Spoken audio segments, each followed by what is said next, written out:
Volvemos con Consumo Cuidado y bueno, planteándonos sobre temas de tecnología y también de trabajo, de sociedad, de riqueza, de pobreza, tantos temas que nos atraviesan, ¿no? Como hombres, como seres humanos, como convivientes. Sí, no, vamos a tener a un invitado de piso que si no nos falla, nunca hay que hablar de lo que viene porque sí, la gente puede tener problemas, ya nos ha pasado. Pero vamos a tener un invitado en piso para la segunda parte del programa. En un rato nomás. En un rato. Donde vamos a hablar de la ciencia, ¿no? Yo creo, no sé qué opinas vos, pero yo creo que la ciencia es como una herramienta para la transformación. Y que cómo usemos esa herramienta tiene que ver con lo que es importante para nosotros como sociedad humana. O sea, Einstein y un grupo de científicos crearon la bomba atómica para combatir lo que ellos pensaban que era un mal enorme. Y abrieron un poco la caja de Pandora, ¿no? Esto de que después Einstein dijo que fue un error haber participado en este proyecto. O sea que la ciencia la podemos usar para un... Sí, no, en realidad no es que ellos lo hicieron para el caso de Einstein para la bomba atómica, lo que se estaba buscando en el caso de los científicos era un recurso energético que es lo que es el átomo enorme, o sea, el tema de escisionar el átomo, de partirlo, de dividirlo, provoca una liberación de energía enorme que puede ser usado para millones de cosas. Claro, pero hay gente que lo usó para el mal. Sí, absolutamente. El proyecto Manhattan, específicamente el proyecto Manhattan llevado adelante por científicos norteamericanos y que se escaparon de Alemania también. En esa época el proyecto Manhattan fue un proyecto que reunió a las mentes más brillantes de Estados Unidos y de otros lugares en Estados Unidos para la fabricación de la bomba atómica.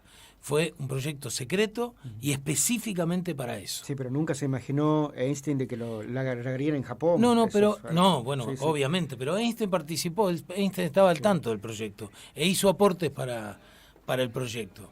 No quiere decir, Einstein era un pacifista, pero en ese momento, ante el diablo, que era el nazismo, ante el diablo y ante la muerte de gente, campos de concentración, tortura, todo lo que pasó en la Alemania nazi, decidieron, la Alemania le había llevado un montón de recursos y tenían que seguir una guerra que iban a ganar contra Japón, pero que también iba a ser extensa, iban a haber muchos muertos de parte de los americanos y decidieron crear este sistema para terminar. De todos modos, ¿no? La decisión de largar la bomba en Hiroshima y Nagasaki fue del gobierno de Estados Unidos. Tenían, sí. Es como tenés el arma y vos decidís qué hacer. Tenés un cuchillo, vos decidís qué hacer. Yo creo que nadie crea un arma, no sé, un científico. Hablas porque tal vez, yo te conozco a vos, yo creo que sí, que hay mucha gente dispuesta a crear armas y científicos. Para destruir. Claro, creo que vos, por una cuestión de personalidad tuya, decís, ¿cómo puede ser que alguien tenga en la cabeza, un científico tenga en la cabeza eso? No. Claro. Han colaborado, no te hablo de Madame Curie. Inteligencia para el mal sería. Sí. Que no es el mal, desde el punto de vista de esta gente, se razona de las vísceras. Es como la filosofía de Thanos, claro, también, ¿no? Eso claro, de que necesitamos por ahí purificar un poco, filtrar un poco la cantidad de habitantes porque somos demasiados. Claro, Thanos está hablando de Adventure, les cuento, ¿eh? Estamos mezclando todo, pero está bueno. Sí, es porque es muy actual. Esto de sobran 20 millones. Sí. Hay más gente de la que se Sobramos necesita. 20 millones. Este es un poco la idea. Pero bueno, no importa. Digo, la ciencia en definitiva la podemos usar para lo que es bueno, lo que, digamos, puede ayudar a la humanidad, pero también la podemos usar para lo que es malo. Y creo que en manos de los científicos está también esa decisión lo hemos hablado alguna vez con nuestro invitado en algún otro programa de Consumo Cuidado. No vamos a tocar este tema hoy porque nos interesa más lo que a partir de su intervención y de su trabajo pasó en Misiones y cómo impactó eso en el mundo. Y me parece súper interesante, así que nos vamos a referir a eso. Pero hablando de la ciencia, que la ciencia nos puede rescatar. La ciencia nos puede rescatar. Voy a dar un ejemplo, cortito. Dale. Mientras esperamos la comunicación con el invitado. Hay una empresa, una startup, que salió nosotros lo entrevistamos hace 2 o 3 programas, que a partir de un sistema que se llama blockchain, genera trazabilidad. O sea, usa algo que se llama blockchain, que no lo vamos a explicar ahora. Por ahí es un poquitito difícil para la gente que está escuchando, ¿no? Sí. Entender todo esto, que a lo mejor uno está familiarizado con los conceptos. Lo voy a explicar. Genera trazabilidad. A ver. ¿Qué es trazabilidad? La trazabilidad es poder saber a cada paso dónde llega o sea, poder seguir desde la cosecha hasta la góndola que tenemos a nuestro invitado ya. Bueno, después lo explico. Perfecto, vamos dale. con el invitado.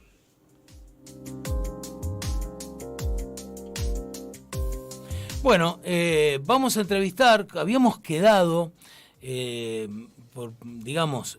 estaba desarrollando la cumbre sobre el clima en este caso en España, porque no se había podido llevar adelante como se tenía planificado en Chile, la cumbre por el clima.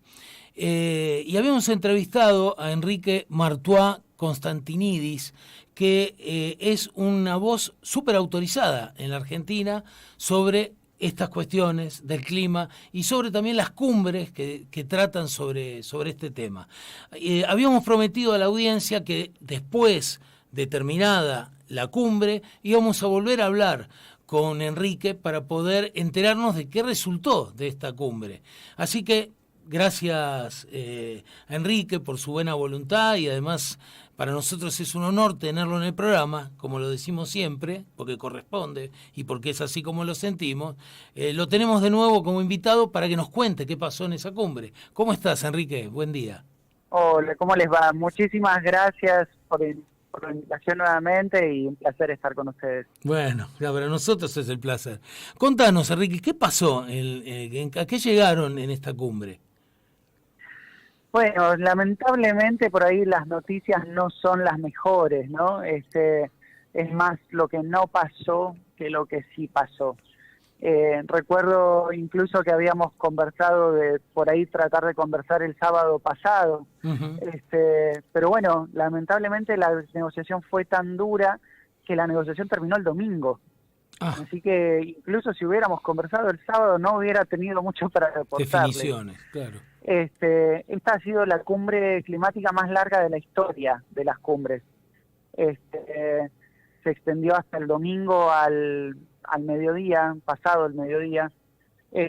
Y bueno, los países tenían que llegar a acuerdos específicamente vinculados a lo que es los potenciales nuevos mercados que pudieran ayudar a bajar las emisiones y que pudieran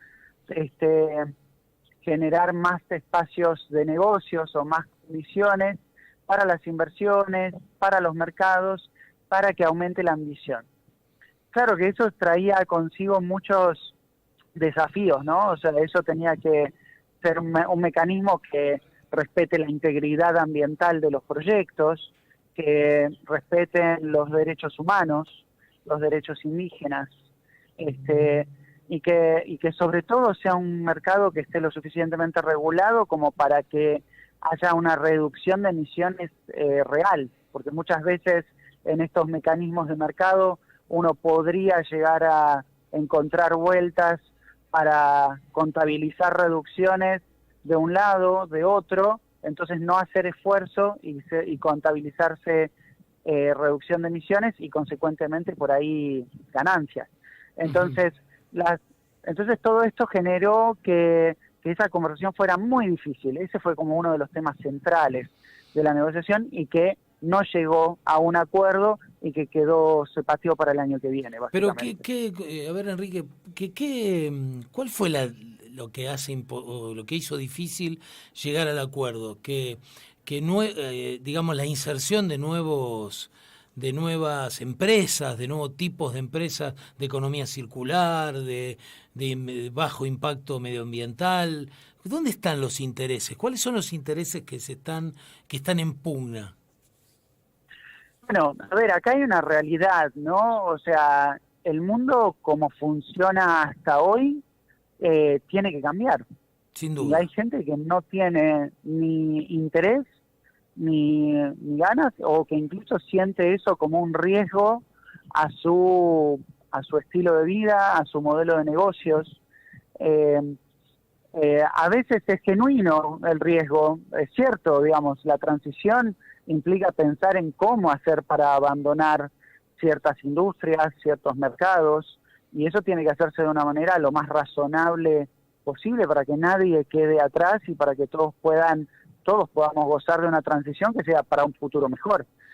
Así que, mientras que en algún caso eso es una necesidad genuina, en otros muchas veces se usa de excusa, ¿no? Se usa de excusa para ganar tiempo, para no cambiar, y ahí están, digamos, fundamentalmente se ven los intereses de esas empresas con mayor nivel de responsabilidad, ¿no? O sea, empresas petroleras, empresas extractivas, digamos, y otro tipo, y bueno, un montón de otro tipo de empresas, o sea, incluso el campo, o sea, que básicamente tratan de dilatar estos procesos para seguir aprovechando o seguir haciendo dinero mientras puedan, digamos, ¿no? Vos comentabas en el programa anterior, si mal no recuerdo, que había un fondo, se estaba pensando en un fondo de 100.000 millones de dólares, ¿puede ser? Para el tema, para acompañar este proceso de transformación para las empresas, esto que involucra el bono del carbono.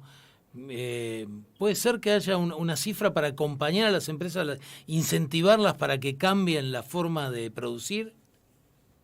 Claro, bueno, la primera parte de esta intervención que te mencionaba, este mercado de carbono, los bonos de carbono, es este nuevo mercado que no se pudo regular.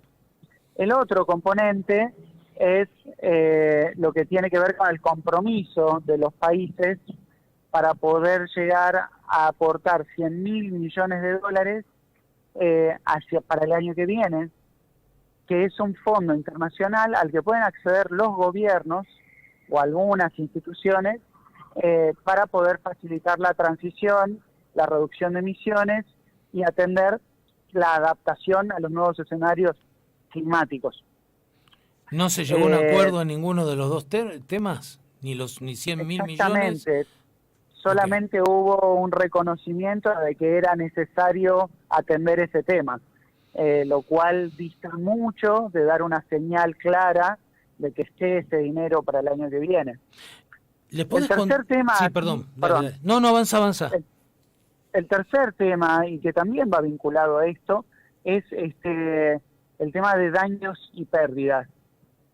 Como se sabe, digamos, el cambio climático va a traer no solamente, digamos, temas, impactos en lo que es lo económico y demás, sino por ahí va a generar impactos mucho más graves, ¿no? Como la desaparición de algunos países, algunas ciudades, o por ahí efectos mucho más violentos de eventos extremos, ¿no? Y que para lo cual hay que atender, hay que tener medidas de respuesta rápidas, y para eso también va a ser necesario fondos adicionales.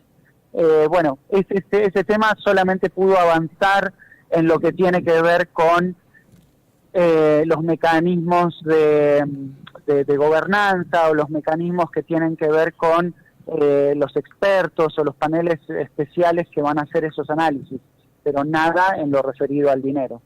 ¿Nos podés contar un poco de qué se trata para que la audiencia se entere? Los bonos de carbono, de esto que se habla mucho, pero que acá, como en Argentina, no se conversa sobre esto, creo que tiene mucho que ver con Europa y Estados Unidos, ¿no?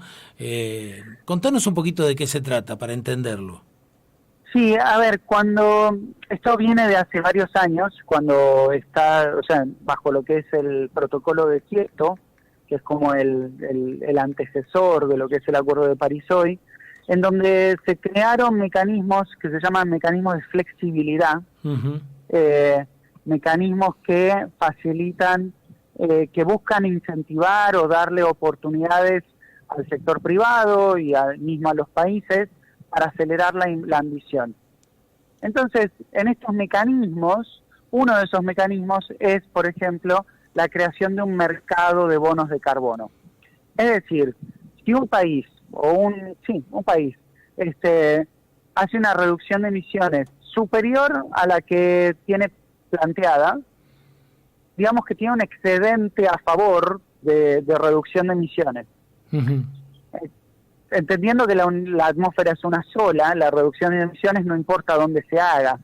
Entonces, por ejemplo, si un país por algún motivo no alcanza a hacer su reducción de emisiones, la que tenía comprometida o algún límite que se ponga, está como con una necesidad de incorporar una reducción de emisiones. Entonces, básicamente, el país que redujo de más le vende esas reducciones al otro país que no llegó, entonces se hace, o sea, se le computa, digamos, como una neutralidad en ese sentido, ¿no? El que redujo de más ya, digamos, se desprendió de esa reducción, y el que redujo y el que no llegó a reducir la puede contabilizar como propia. Entonces es como Eso que... es lo que sí, se convierte en un bono, en y un ese bono bono. tiene un valor. Claro. Entonces eso también es lo que genera el incentivo a tener excedentes de reducción, ¿no? O sea, decir, bueno, reduzco de más para poder tener esos bonos y poder venderlos y Claro. generar un ingreso económico adicional.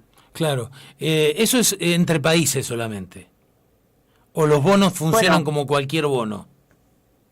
es que bueno, todo eso es lo que tenía que haberse acordado Ah, en ok. esa reunión. Ok. Hay diferentes modalidades, hay algunas cosas que aplican por proyecto, hay bonos que les pertenecen a las empresas, entonces ahí se crearía todo un mercado, o sea, todo como si fuera la bolsa. Sí, O sea, sí, se clarísimo. crearía todo un mercado en el cual uno puede comprar y vender esos bonos, ser dueño de bonos y comercializarlos, pero bueno, en todo ese mercado es muy importante que haya reglas. Claro, Y si obviamente. las reglas no están claras, ese mercado puede salir para cualquier lado. Sí, sí, sí. Entonces podemos llegar a tener un mercado en el cual haya gente que solamente se dedica a comercializarlos, a hacer muchísima plata, y de repente no tener ningún tipo de impacto en la reducción de emisiones, Claro. que es el fin último de este mecanismo, que intenta ser un incentivo, un atractivo financiero para hacer las inversiones en la dirección correcta, pero bueno, necesita tener reglas claras. Enrique, ¿cómo está la Argentina en el tema de la reducción de CO2 a la atmósfera, ¿no? ¿Cómo está? Bueno, Argentina es un país que tiene un nivel de emisiones, o sea, no es poco, o sea, pero no es de los más altos del mundo tampoco, ¿no? O sea, Argentina está en el puesto número 21 de los países que más emiten, entonces, bueno, su responsabilidad es importante. Sí. Claramente está muy lejos de ser la responsabilidad que tiene Estados Unidos, China. La Unión Europea, sí. Pero bueno, la responsabilidad está. Argentina está tomando medidas, o sea, se han hecho planes sectoriales, se han puesto compromisos al año 2030, pero bueno, lo que está haciendo Argentina, al igual que en el resto de los países de todo el mundo, no es suficiente por ahora. Claro. Si uno mira lo que es el compromiso de Argentina al año 2030, básicamente Argentina está comprometido a seguir aumentando sus emisiones, lo cual eso no es aceptable. O sea, en este momento no estamos en una situación en la que los países puedan permitirse o darse el lujo de seguir aumentando sus emisiones. Más aún cuando está la tecnología, están las capacidades y están las condiciones dadas para que el crecimiento económico se dé sin el aumento de las emisiones. Bueno, se nos acaba el tiempo. Quiero hacerte la última pregunta, si me la contestás cortita. ¿Qué tendría que estar haciendo la región argentina? ¿Qué tendría que estar haciendo para entrar en el camino, en el proceso correcto, con sus industrias? ¿Cómo lo tendría que plantear según tu mirada, Enrique? Bueno, a ver, la dirección es clara. Uno tiene que plantearse la meta de que tiene que reducir las emisiones y tiene que ir abandonando un modelo basado en los combustibles fósiles. Eso como primera medida. Es decir, reducir el consumo de combustibles fósiles y dejar de depender de ellos. Entonces, dejar de subsidiarlos y empezar a hacer muchísima más eficiencia energética, por un lado. Y por el otro, proteger mucho más lo que tiene que ver con nuestros bosques, que son otra fuente importante de emisiones en nuestro país, y cuidar cuáles son las prácticas agrícolas que estamos haciendo. Esos son los 3 temas más grandes, más prioritarios en lo que es la responsabilidad argentina para la reducción de emisiones. Bueno, Enrique, la verdad que es un placer, un gusto escucharte. Vamos a volver a insistir con algún llamado porque la forma en que lo explicás y lo que de las cosas que nos enteramos no están a mano, lamentablemente no están a mano. Y para nosotros es muy interesante y necesario que la gente en general se entere de lo que está pasando con esto. Así que bueno, gracias, Enrique. Por favor, gracias a ustedes por la invitación y cuenten siempre conmigo. Excelente, muchas gracias. Estuvo con nosotros Enrique Martuá Constantinidis, que es una de las voces más autorizadas de la Argentina en cuanto a clima, y ustedes lo escuchan, tiene toda la información y está bueno saber que Argentina todavía no se puso en el camino correcto, pensando que el 2030 para un país está acá nomás. Además, así que, muy lúcido y revelador. Sí. Sí, la cumbre no tuvo buenos resultados. La cumbre no tuvo buenos resultados. Es un problema. Ahora voy a contar, si tengo un ratito, les voy a contar algo respecto de esto. Vamos a una pausa y volvemos con el próximo invitado.